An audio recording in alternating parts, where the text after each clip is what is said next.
Sehebat apapun goncangan yang terjadi hari-hari ini, tetapi kalau kita masih bisa ada sampai hari ini, itu bukti bahwa Tuhan menyertai setiap kita. Amin. Iya, kita akan sama-sama membaca firman Tuhan yang terambil dari Injil Yohanes pasal yang keempat.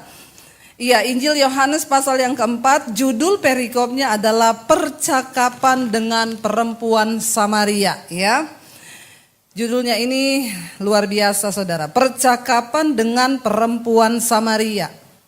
Saya percaya akan ada banyak hal yang akan Tuhan bukakan bagi setiap kita, dan kita akan membaca sama-sama. Ayat yang pertama begini, Injil Yohanes pasal 4 ayat yang pertama. Ketika Tuhan Yesus mengetahui bahwa orang-orang Farisi telah mendengar bahwa ia memperoleh dan membaptis murid lebih banyak daripada Yohanes, meskipun Yesus sendiri tidak membaptis melainkan murid-muridnya, ayat 3, ia pun meninggalkan Yudea dan kembali ke Galilea. Pada waktu itu Tuhan Yesus dalam pelayanannya bersama dengan murid-muridnya membaptis banyak orang. Padahal Yesus tidak membaptis, murid-muridnya yang membaptis. Tapi ketika orang Farisi mendengar, maka mereka menjadi marah saudara ya. Lalu Yesus menyingkir dari sana, di sini dikatakan ia meninggalkan Yudea dan kembali ke Galilea. Ada yang menarik, tujuan Yesus adalah ke Galilea saudara ya. Tapi di sana dikatakan ayat yang keempat, ia harus melintasi daerah Samaria. Pada waktu itu orang-orang yang akan menuju ke satu tempat, terutama orang Yahudi, dia tidak akan melewati daerah Samaria. Kenapa? Karena orang Yahudi dan orang Samaria dari dulu itu bermusuhan. Ya, orang Samaria itu adalah orang-orang yang mendiami Palestina Utara ya, yang dulu dia adalah kerajaan Israel Utara, tetapi sejak abad 6 sebelum Masehi itu terjadi perpecahan. Jadi orang Yahudi dan orang Samaria itu berpecah dari dulu. Kenapa? Masalah etnis ya. Orang Israel menganggap bahwa orang Samaria itu bukan keturunan Israel asli karena mereka sudah mengalami kawin campur saudara. Dan sejak saat itu terjadi banyak perpecahan, antara Yahudi dan Samaria, termasuk dari cara beribadah ya. Orang Samaria tidak mau beribadah ke bait Allah, tetapi orang Yahudi beribadah ke bait Allah. Orang Samaria menuduh orang Yahudi sesat, sebaliknya orang Yahudi menuduh orang Israel sesat. Lalu terjadi perpecahan, dan sejak saat itu orang-orang Yahudi tidak mau melintasi daerahnya orang Samaria. Tetapi ada yang menarik, Yesus ketika dia mau menuju ke Galilea, di sana dikatakan dia harus melintasi daerah Samaria. Yesus memilih melewati Samaria. Kenapa? Ada sesuatu yang luar biasa. Ayat yang berikutnya saudara, ayat yang kelima. Maka sampailah ia ke sebuah kota di Samaria yang bernama Sikhar, dekat tanah yang diberikan Yakub dahulu kepada anaknya Yusuf. Di situ terdapat sumur Yakub. Yesus sangat letih oleh perjalanan, karena itu ia duduk di pinggir sumur itu. Hari kira-kira pukul 12 siang saudara. Ya, saudara, kita percaya bahwa semua yang Yesus lakukan di dalam perjalanan pelayanannya adalah mengikuti tuntunan Roh Kudus. Jadi bukan secara kebetulan dia melewati sumur itu, tapi ada sesuatu tujuan Tuhan di sana ya. Percayalah, dalam hidup ini Tuhan selalu turut bekerja untuk mendatangkan kebaikan kita. Amin saudara. Lalu di sana dikatakan hari kira-kira jam 12 siang. Yesus duduk di dekat sumur, ya, karena dia haus, dia mau minum di sumur itu. Lalu ayat yang ke-7 berkata begini, maka datanglah seorang perempuan Samaria hendak menimba air. Kata Yesus kepadanya, berilah aku minum. Saudara, saya mau tanya saudara ya, orang itu pergi ke sumur biasanya jam berapa? Yang tidak punya sumur ketahuan. Ya, saya dulu waktu belum ada PAM, kita dulu datang ke sumur ya. Ada sumur saudara ya. Iya, karena ini banyak pemirsa di kanan dan di kiri, jadi saya melihat semua orang. Mungkin ada di rumah yang duduk di meja makan, yang duduk di dapur, saya lihat dari ujung sampai ujung ya saudara. Jadi saudara, ya mungkin ya Yesus waktu itu lewat jam 12 siang loh, jam 12 siang ya. Orang itu kalau ke sumur waktu terbaik yang pertama apa? Pagi. Kok tahu punya sumur? Ya. Kenapa saudara pagi? Karena di situ kita baru bangun. Pasti semua aktivitas butuh air, ya. Itu pasti orang akan butuh air pagi hari. Dia ke kamar mandi, cuci piring, cuci baju, bersih-bersih, semua pakai air. Yang kedua, orang datang ke sumur itu kira-kira jam berapa? Sore. Kenapa? Udah habis persiapan yang pagi. Ya datang lagi dia sore. Tapi perempuan ini dia datang jam 12 siang ke sumur. Saudara tahu kenapa? Ya, bukan karena pagi dia jaga toko. Zaman itu belum ada orang jaga toko ya di Tanah Abang nih. Ya, jadi saudara, ya kenapa dia datang jam 12 siang? Itu waktu yang sepi. Tidak ada orang. Perempuan ini bermasalah, dia nggak mau ketemu orang. Orang itu kalau bermasalah tidak mau ketemu orang. Ya, tapi kalau tidak bermasalah ya ketemu aja. Dia sengaja datang di waktu sepi, berharap tidak ada orang di sumur. Dan benar waktu dia datang, cuma ada satu, siapa? Yesus. Percayalah, dalam hidup ini tidak ada yang terjadi secara kebetulan. Karena Tuhan turut bekerja mendatangkan kebaikan. Ya, perempuan ini bermasalah. Dia tidak mau ketemu orang, dia datang jam 12 siang. Kenapa dia bermasalah? Kita lanjutkan di sana. Ya, lalu datanglah seorang perempuan, ayat 7, perempuan Samaria hendak menimba air. Kata Yesus kepadanya, "Berilah aku minum." Ya. Lalu ayat yang ke-8, sebab semua murid-muridnya telah pergi ke kota membeli makanan. Ayat 9. Kata perempuan Samaria itu kepadanya, "Masakan engkau seorang Yahudi minta minum kepadaku seorang Samaria?" Pada waktu itu orang Samaria adalah orang yang dianggap tidak bagi orang Yahudi itu mereka itu sesat, mereka itu pokoknya terbuang, tidak masuk dalam kumpulan orang Israel pada waktu itu, saudara. Lalu dia bilang, "Masa engkau orang Yahudi minta minum kepadaku orang Samaria?" Ini artinya apa? Yesus itu tidak pernah memandang siapapun kita. Dia datang kepada siapa dia mau datang. Karena itu jangan pandang rendah orang, saudara. Karena Yesus bisa datang kepada siapa saja dia mau datang, ya. Lalu di sini dikatakan, sebab orang Yahudi tidak bergaul dengan orang Samaria. Ayat 10, jawab Yesus kepadanya, "Jikalau engkau tahu tentang karunia Allah dan siapakah dia yang berkata kepadamu, 'Berilah aku minum,' niscaya engkau telah meminta kepadanya dan ia telah memberikan kepadamu air hidup." Ya. Yesus berkata kepada perempuan itu, sekiranya engkau tahu, engkau ini berhadapan dengan siapa, ya? Jikalau engkau tahu tentang karunia Allah. Saudara, ini gambaran tentang banyak orang Kristen hari-hari ini. Katanya sih sudah berhadapan dengan Yesus, katanya sih sudah mengenal Yesus. Tapi sayang dia nggak tahu karunia Allah yang ada dalam hidupnya. Kenapa? Karena dia belum berjumpa secara pribadi dengan Tuhan. Ya.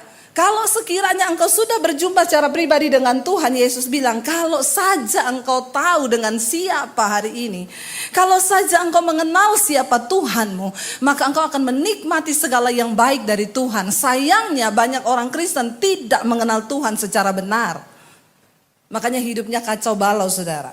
Lalu ayat yang berikutnya, Yesus berkata kepada dia, ayat 11, kata perempuan itu kepadanya, "Tuhan, engkau tidak punya timba," ya. Yesus bilang, "Kalau engkau tahu siapa aku, maka engkau pasti akan meminta kepadaku dan engkau akan, jikalau engkau tahu tentang karunia Allah dan siapakah dia yang berkata kepadamu, 'Berilah aku minum,' niscaya engkau telah meminta kepadanya dan ia telah memberikan kepadamu air hidup."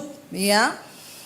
Lalu ayat 11, kata perempuan itu kepadanya, "Tuhan, engkau tidak punya timba dan sumur ini amat dalam. Dari manakah engkau memperoleh air hidup?" Orang itu kalau belum ketemu Tuhan, dia tidak bisa menafsirkan sesuatu yang rohani secara rohani.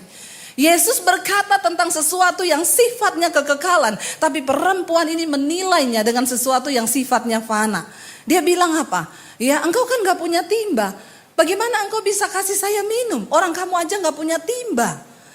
Terlalu dalam, saudara. Kalau kita mau mengenal Tuhan dengan benar, ada banyak perkara-perkara rohani yang kita bisa tangkap, yang kita bisa maklumi dalam hidup ini. Sehingga hidup kita tidak hanya memandang pada apa yang kelihatan, tapi kita bisa melihat sampai pada apa yang tidak terlihat. Amin. Yesus berkata kepada dia, saudara, dia bilang, kamu kan gak punya timba, bagaimana kamu kasih saya air?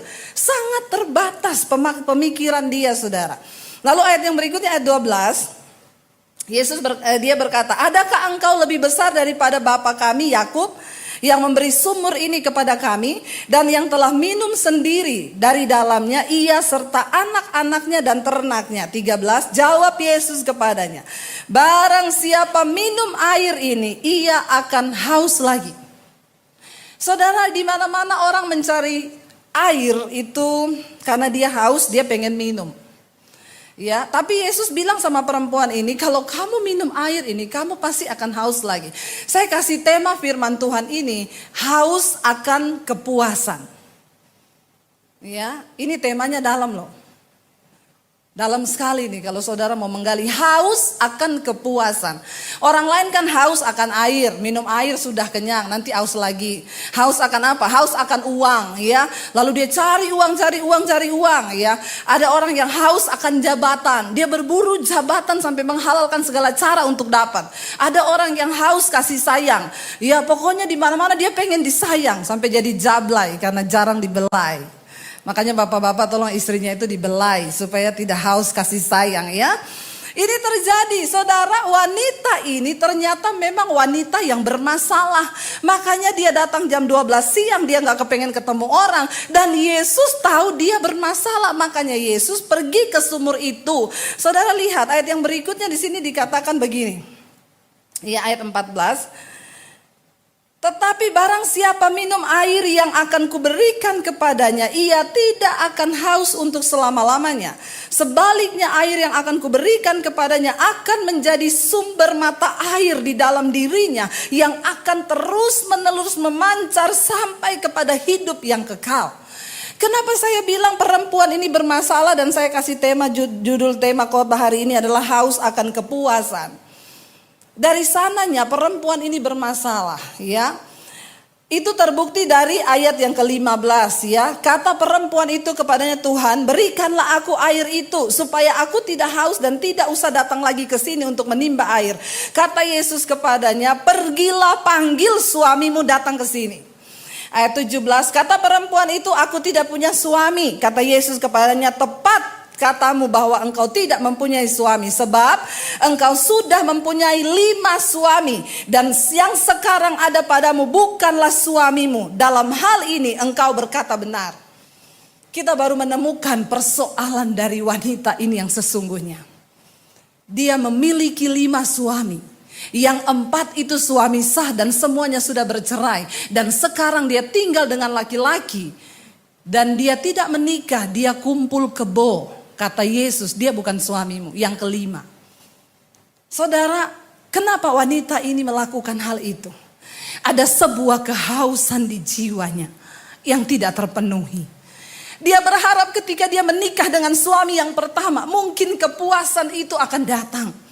Rasa haus akan kehausan yang selama ini dia cari. Mungkin dia haus akan kasih sayang, dia haus akan apapun yang dia butuhkan oleh jiwanya. Ketika dia menikah dengan suami yang pertama, ternyata semuanya terjadi tidak sesuai yang dia inginkan.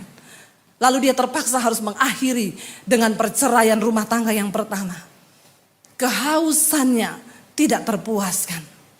Ada begitu banyak orang yang berpikir ketika dia menikah dia akan dapat kepuasan di dalam jiwa.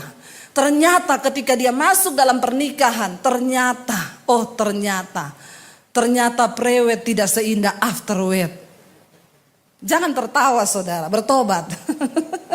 Ya, benar saudara. Ya, ada banyak orang yang memasuki pernikahan dengan harapan-harapan akan memiliki kepuasan. Apa yang sedang saudara cari hari ini di dalam jiwamu? Kepuasan apa yang sedang saudara ingin dapat di dalam dirimu? Saya mau bilang saudara, dengan apapun engkau tidak akan pernah bisa mengisi kehausan itu. Kehausan yang engkau cari untuk memuaskan hasrat dalam dirimu. Selain jiwamu diisi oleh sesuatu, yaitu kasih Tuhan. Ada sebuah kebutuhan di jiwa manusia yang tidak akan pernah terisi oleh apapun kecuali oleh Tuhan. Ada orang-orang yang berpikir bahwa kekayaan adalah sesuatu yang memuaskan. Tidak diceritakan di sini wanita ini menikah dengan 4 pria sebelumnya, mungkin orang kaya. Ya, ada orang yang melandaskan pernikahan dengan kekayaan karena dia berpikir bahwa ketika dia memperoleh kekayaan dari suaminya maka jiwanya bahagia, jiwanya terpuaskan. Ternyata ketika dia memasuki pernikahan yang kedua, yang dia harap, saya percaya saudara, semua orang menikah gak ada masuk dengan pernikahan dan harapan yang tidak bahagia. Gak ada orang berpikir gini, saya mau menikah nanti 2 tahun cerai. Itu orang gila. Orang normal semuanya pengen membangun sebuah keluarga supaya bahagia. Supaya sebuah kehausan di dalam jiwa itu bisa dia didapatkan dalam pernikahan itu. Tetapi ketika dia gagal dengan yang pertama, dia membangun dengan yang kedua. Saya yakin dia sudah punya pengalaman dengan pernikahan yang pertama. Mungkin dia bilang, pernikahan pertama dulu saya tertipu dengan suami saya. Dia cuma manis di mulut, penuh gombal. Jadi yang kedua saya akan cari laki-laki yang tidak suka gombal. Dia cari laki-laki yang to the point ngomong ya. Kalau gendut ngomong gendut. Walaupun marah tapi itu fakta. Ya. Ternyata setelah dia cari, dia menikah yang kedua. Ternyata kehausan di dalam jiwa tidak dia temukan dalam pernikahan yang kedua.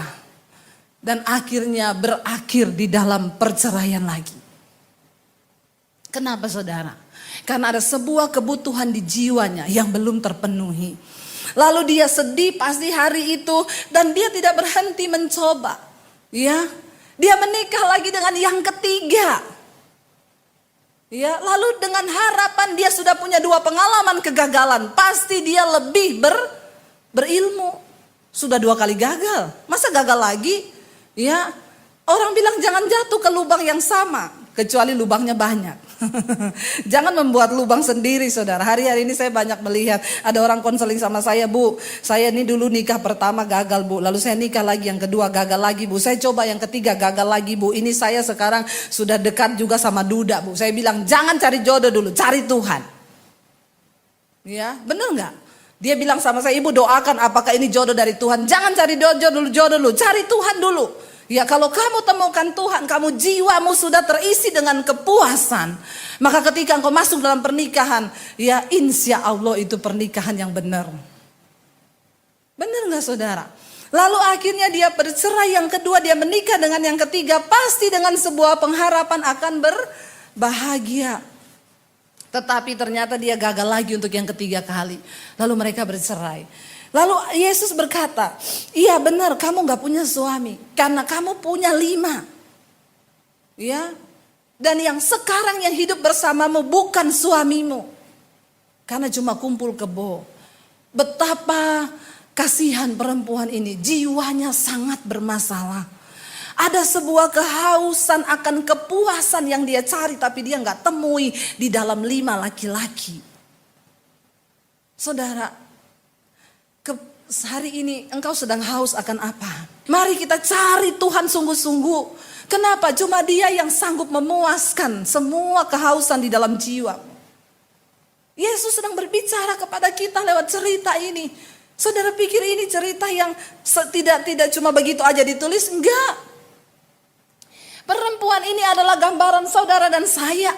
Betapa seringnya jiwa kita itu haus akan sesuatu yang kita sendiri gak tahu apa itu. Kita haus akan sebuah kepuasan. Kepuasan akan apa? Akan banyak hal. Dan saya cuma mau bilang kepuasan dalam hidup kita bisa kita temukan hanya ketika kita mendekat kepada Yesus. Bahkan pernikahan yang dulunya engkau memasuki dan berharap engkau memasuki sebuah kerajaan yang di situ ada kebahagiaan, waktu engkau masuk dalam pernikahan ternyata engkau juga tidak menemukan harapan yang engkau cari. Ternyata jiwamu juga tidak menemukan kepuasan, kehausan. Kita perlu berjumpa dengan pribadi yang bisa dia berkata apa? Kalau engkau minum air sumur itu engkau akan haus lagi. Tapi kalau engkau minum air yang aku berikan kepadamu, kamu tidak akan pernah haus lagi. Sebaliknya engkau akan menjadi sumber mata air. Dirimu akan mengalir aliran kehidupan yang bisa dinikmati oleh banyak orang. Yuk saudara, Tuhan mau kita ini berfungsi bagi banyak orang. Di akhir zaman ini saya selalu bilang, ya Hidup ini bukan soal mencapai semua yang kita inginkan, tapi apa yang Tuhan inginkan dalam hidup kita. Ya, berhentilah berkata kepada anak-anakmu, kejarlah cita-citamu setinggi langit. Ya, kejar ilmu sampai ke negeri China. Sekarang mau kejar apa ke negeri China? Ya, saya berkata kepada anak saya, Dek, jangan kejar cita-citamu, tapi kejar cita-cita Tuhan atas hidupmu. Amin. Kenapa saudara? Jangan sampai kita salah. Karena Alkitab berkata, apa yang dikagumi manusia itu dibenci oleh Allah. Manusia beranggapan kalau anak itu sukses waktu dia memperoleh mimpi-mimpinya dipandang wow oleh semua orang. Enggak. Apa yang Tuhan mau untuk kita dapatkan di dunia ini? Kita menjadi aliran sumber mata air ketika Yesus ada dalam hidup kita. Yesus berkata, kalau engkau minum air daripadaku, kamu gak akan datang ke sumur ini lagi. Tetapi dirimu akan menjadi mata air yang akan meluap dari dalam dirimu. Dan banyak orang yang haus yang akan datang makan. Saya ingat cerita tentang saya, saudara. Saya adalah dulu orang yang hancur. Saya adalah orang yang sudah tidak punya pengharapan hidup. Saya adalah orang yang merasa semua kehausan di jiwa saya tidak saya temui. Sampai akhirnya saya berpikir untuk mengakhiri hidup saya dengan bunuh diri. Saya pikir mati yang paling enak. Tapi ketika saya berjumpa dengan Tuhan, ada peristiwa sumur di dalam hidup kita. Ketika saya ada di dalam kebimbangan akan mengakhiri hidup saya, Yesus datang menghampiri saya. Dan dia datang, dia masuk memberikan aku air hidup itu. Dan saudara tahu ketika saya minum air hidup yang dari Yesus itu. Dan saya menemukan kepuasan di dalam dia. Dan apa yang Yesus itu bilang benar. Hari ini kita menjadi orang yang membawa aliran hidup bagi orang lain. Ada begitu banyak orang yang sudah mau mengakhiri hidupnya yang datang kepada saya dan minta untuk didoakan. Ada begitu banyak orang yang rumah tangganya hancur, mau bercerai, tetapi hari-hari ini dipulihkan. Kenapa? Tuhan memberikan engkau air hidup itu bukan tanpa maksud. Dia ingin engkau menjadi aliran air hidup yang memberi air itu kepada orang lain, saudara. Ini tidak bisa dibeli dengan uang sekaya apapun, saudara. Ini tidak akan pernah bisa ditukarkan dengan harta yang ternilai seapapun. Hanya ada di dalam Yesus. Yesus berkata, ya bayangkan saudara perempuan ini. Waktu saya baca lagi, ini ayat sebenarnya sering kita baca. Tapi ketika tadi saya merenungkan terus ayat ini. Ada begitu banyak yang Roh Kudus bukakan sesuatu yang baru. Saya tertuju kepada tokoh dari perempuan ini. Betapa Yesus mengasihi dia. Dosanya banyak? Iya, dia lagi kumpul kebo. Kenapa dia kumpul kebo dengan laki-laki? Dia merasa dia sudah gagal dengan 4 laki-laki yang lain. Siapa tahu dia mendapat kepuasan dari laki-laki yang satu ini. Dan saya yakin dia tidak menemukan apa-apa. Dia malah hanya diperbudak oleh dosa. Kenapa? Karena ada sebuah kehausan di dalam jiwa. Kehausan akan sebuah kepuasan yang dia tidak temukan dimanapun. Tapi waktu dia berjumpa Yesus. Saudara, di sini Yesus berkata begini. Ya, ayat yang ke-19. Kata perempuan itu kepadanya, Tuhan, nyata sekarang padaku bahwa engkau seorang nabi. Ya, ayat 20. Nenek moyang kami menyembah di atas gunung ini. Ingat, orang Samaria tidak menyembah di bait Allah. Ya, mereka menyembah di gunung-gunung. Ya, nenek moyang kami menyembah di gunung ini. Tetapi kamu katakan bahwa Yerusalemlah tempat orang menyembah. Kata Yesus kepadanya, percayalah kepadaku hai perempuan. Saatnya akan tiba bahwa kamu akan menyembah Bapa bukan di gunung ini dan bukan juga di Yerusalem. Kamu menyembah apa yang tidak kamu kenal. Saudara lihat ya. Kami menyembah apa yang kami kenal sebab keselamatan datang dari bangsa Yahudi. Mengapa perempuan ini jiwanya penuh dengan kehausan akan kepuasan? Karena dia menyembah Tuhan yang tidak dia kenal. Dan banyak orang Kristen hari-hari ini yang seperti itu. Kayaknya engkau ke gereja, kayaknya engkau pelayanan, kayaknya engkau khotbah, kayaknya engkau mimpin pujian, tapi engkau tidak kenal Tuhan. Engkau kayaknya menyembah, tapi engkau menyembah sesuatu yang tidak engkau kenal. Karena itu jiwamu tuh gak pernah ada kepuasan. Ya, Yesus berkata, kamu menyembah apa yang tidak kamu kenal. Kami menyembah apa yang kami kenal. Penyembahan itu harus berdasar pada pengenalan akan Tuhan. Kalau engkau tidak pernah mengenal Tuhanmu, bagaimana engkau bisa menyembah Dia?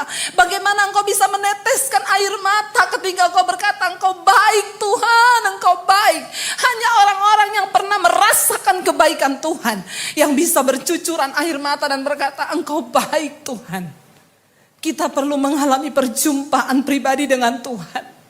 Engkau perlu punya pengalaman di sumur air kehidupan bersama Tuhan. Mungkin saat itu adalah saat pelarian seperti wanita itu, dia datang tengah hari di saat tidak ada orang karena dia malu ketemu orang. Karena perempuan ini bermasalah dengan dirinya, akhirnya dia bermasalah dengan orang lain. Dan saudara, kalau jiwamu itu tidak terpuaskan, maka hubunganmu akan rusak. Hubungan dengan istri rusak, hubungan dengan anak rusak, hubungan dengan semua orang akan rusak. Engkau merusak semua hubunganmu, kenapa? Karena jiwamu bermasalah. Engkau belum ketemu Tuhan. Engkau menyembah sesuatu yang tidak engkau kenal. Capek kita menyembah sesuatu yang tidak kita kenal. Karena itu hari-hari ini saudara, sekalipun dunia sedang digoncangkan, kenalilah siapa Tuhanmu. Punyalah pengenalan akan Tuhan yang benar. Masuk dalam doa-doa pribadimu dan bilang, Tuhan, aku pengen mengenal Engkau. Jangan terjebak dalam rutinitas kekristenanmu. Itu bukan jaminan engkau diselamatkan. Karena ketika Yesus datang kali yang kedua, siapa yang dia cari? Orang yang mengenalnya dan orang yang dikenalnya. Lalu di sini Yesus berkata ayat 23, tetapi saatnya akan datang dan sudah tiba sekarang, bahwa penyembah-penyembah benar akan menyembah Bapa dalam roh dan kebenaran, sebab Bapa menghendaki penyembah yang demikian. Ayat 24, Allah itu roh, dan barang siapa menyembah Dia harus menyembahnya dalam roh dan kebenaran. Kenapa Yesus gak berkata harus menyembahnya dalam tubuh?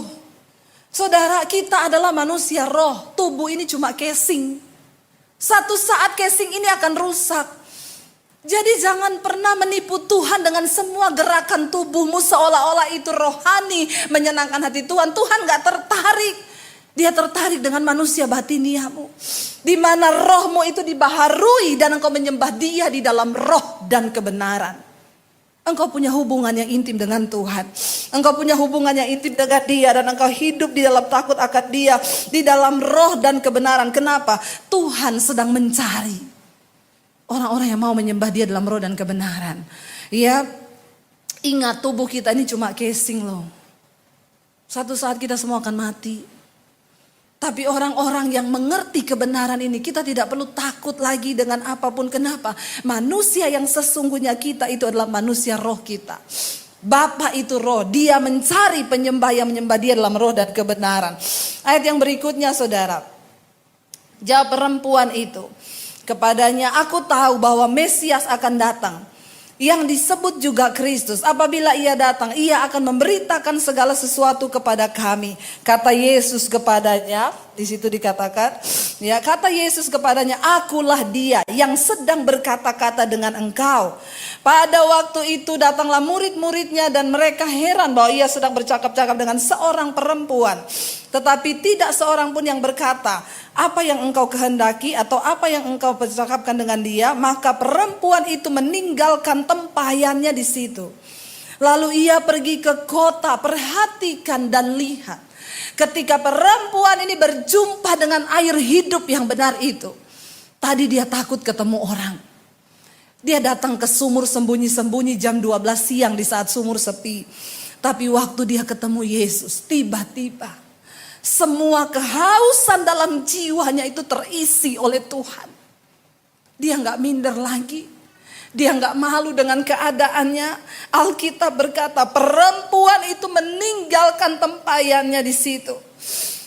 Lalu pergi ke kota dan berkata kepada orang-orang di situ, mari lihat, di sana ada seorang yang mengatakan kepadaku segala sesuatu yang telah kuperbuat. Mungkinkah dia Kristus itu? Maka mereka pun pergi keluar kota lalu datang kepada Yesus. Sementara itu murid-muridnya mengajak dia, katanya, "Rabi, makanlah." Akan tetapi ia berkata kepada mereka, "Padaku ada makanan yang tidak kamu kenal." Saudara, ketika seseorang mengalami perjumpaan dengan Tuhan, jiwanya dipuaskan oleh Tuhan, semuanya berubah. Dia tidak malu lagi bertemu orang. Dia pergi ke kota, dia berteriak menceritakan siapa Yesus yang sudah memberikan kepuasan di jiwanya. Orang-orang yang mengalami Tuhan, engkau tidak akan pernah berhenti mulutmu menceritakan tentang Tuhan. Engkau tidak akan pernah berhenti mulutmu memberitakan siapa Yesus. Hari-hari ini saya melihat, saudara, bagaimana orang-orang mulai terus dipakai Tuhan. Lewat acara mesbah doa yang saya adakan setiap malam, orang-orang mengalami perjumpaan dengan Tuhan dan mereka mulai berani bersaksi. Mereka mulai berani memberitakan siapa Yesus. Mereka yang tadinya ada seorang bapak bersaksi kepada saya, "Bu, saya tadinya orang berdosa, Bu. Banyak sekali dosa yang saya buat. Tapi saya menemukan channel ibu, lalu saya mulai menonton khotbah, saya ikut mesbah doa. Tiba-tiba berapa hari lalu mertua saya sakit. Dan saya tidak pernah mendoakan mertua saya apalagi secara langsung. Roh Kudus mendorong saya untuk berdoa. Mertua saya stroke, tidak bisa duduk, hanya terbaring di tempat tidur. Tapi ketika Tuhan menjamah saya, Bu, Roh Kudus memberikan saya kekuatan. Saya berdoa buat ibu mertua saya. Dan puji Tuhan, Bu, hari ini ibu mertua saya sudah duduk dan berangsur-angsur disembuhkan. Tuhan pakai orang-orang biasa. Saya bilang, "Pak, bukan soal engkau banyak dosa atau tidak. Justru Tuhan cari orang yang begitu hari-hari ini." Amin.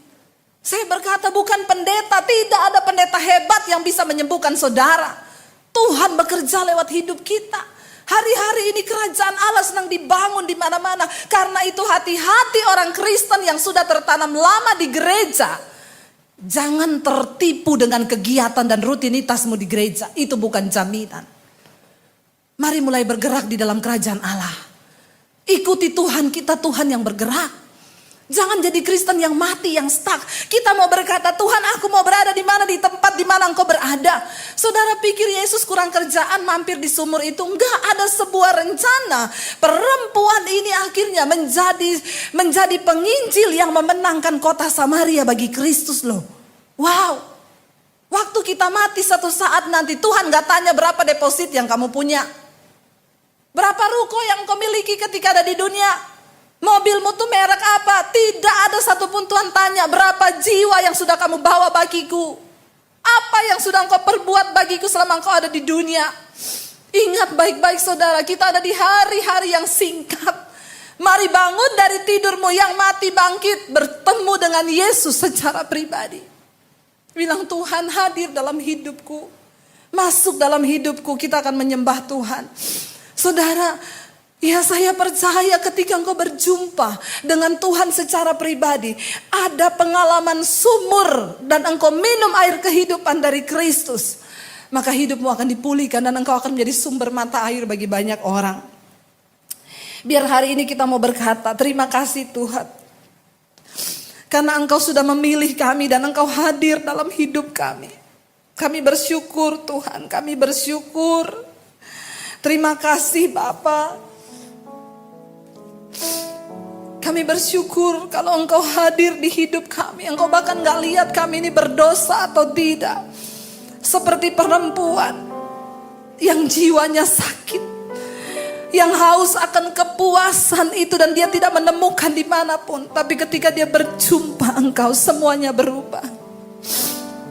Terima kasih Tuhan. Terima kasih Yesus. Saudara, mungkin hari-hari ini engkau sedang ada di dalam satu keadaan.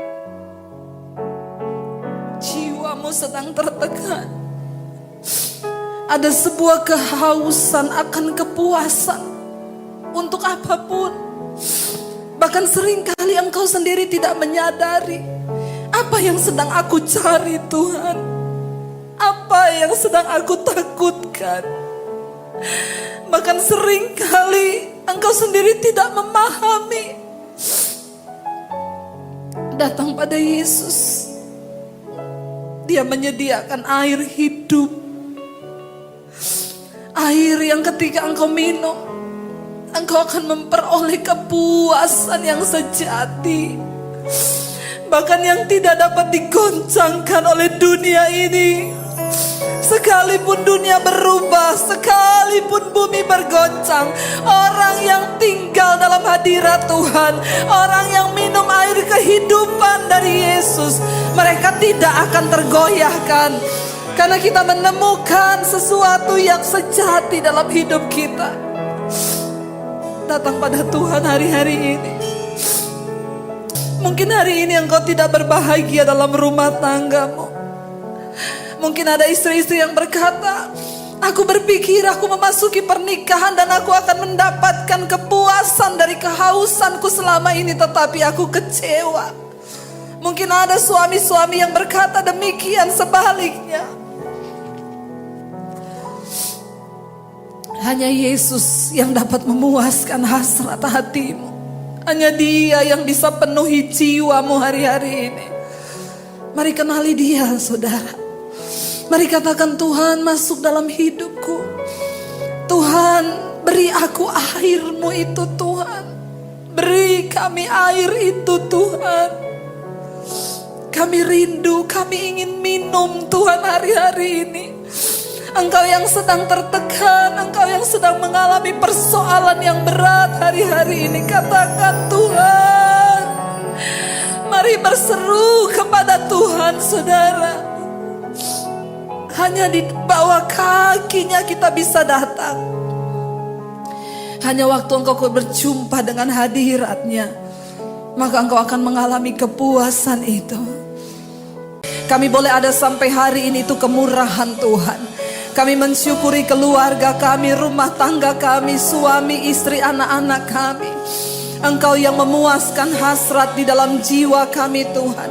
Tidak ada yang kami ingini di bumi selain Engkau dalam hidup kami. Bahkan ketika goncangan demi goncangan sedang terjadi, kami bersyukur Tuhan sedang memurnikan. Engkau sedang memurnikan setiap orang-orang yang terus mencari dan berharap kepadamu, tidak ditinggalkan. Kami tahu ini semua akan terjadi. Firman-Mu akan digenapi satu demi satu. Bagian kami adalah berpegang teguh kepada firman-Mu, ya Bapa.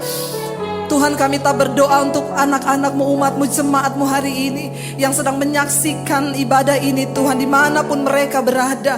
Kami tahu kuasa Tuhan tidak terbatas oleh jarak dan waktu. Engkau melawat, Engkau menjamah, berikan air hidup-Mu itu, Tuhan, supaya umat-Mu bangkit dan menjadi terang, Tuhan. Bahkan hidup mereka menjadi sumber mata air yang menjadi berkat bagi orang lain. Mereka boleh ikut memulihkan, Tuhan, semua orang yang terluka hari-hari ini. Kami tak melepaskan berkat bagi bangsa dan negara kami. Berkati Indonesia, hujan pertobatan terjadi bagi Indonesia. Di dalam nama Yesus ada kebangkitan Tuhan yang terjadi di atas bangsa kami. Berkati Presiden Jokowi, wakil dan seluruh jajaran kabinet yang ada. Berkati TNI Polri menjaga keutuhan NKRI. Kami percaya Indonesia diberkati Tuhan, tanahnya, perekonomiannya, hasil buminya, semua diberkati oleh Tuhan. Terima kasih Bapa. Bahkan kalau hari ini kami akan mengakhiri ibadah malam hari ini, kami membuka hati dan tangan kami untuk menerima berkat-Mu. Diberkatilah Engkau dalam kehidupan-Mu, diberkati rumah tangga-Mu, diberkati pekerjaan-Mu, diberkati kesehatan-Mu, diberkati keuangan-Mu, diberkati semua yang Engkau lakukan dengan tangan-Mu. Engkau akan menjadi tanda bagi kemuliaan Tuhan. Perbedaan akan terjadi pada hidup-Mu sebab Tuhan menyertai Engkau. Terimalah kiranya berkat dari Allah Bapa, cinta kasih dari Tuhan Yesus Kristus, penyertaan manis Allah Roh Kudus menyertai hidupmu mulai dari malam hari ini bahkan sampai kali yang kedua Tuhan Yesus datang menjemput kita semua. Namamu tercatat di dalam kitab kehidupan. Dalam nama Yesus yang percaya diberkati Tuhan, katakan bersama, amin. Amin. Tuhan memberkati. Shalom.